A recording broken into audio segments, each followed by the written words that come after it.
Bakadimte galanni jaalalaayyo kana tahe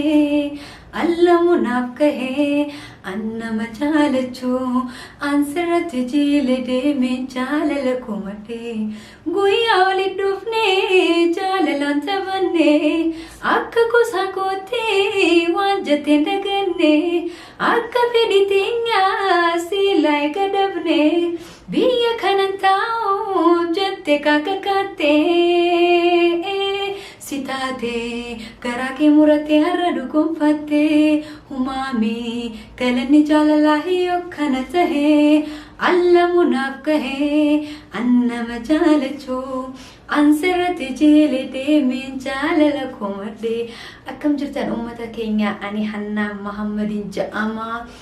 Hojjettu maashaafiiti yeroo dhiyootti kooketi shoorratti na eega waan adda waan ajaa'ibaa tokko jira achirratti walaa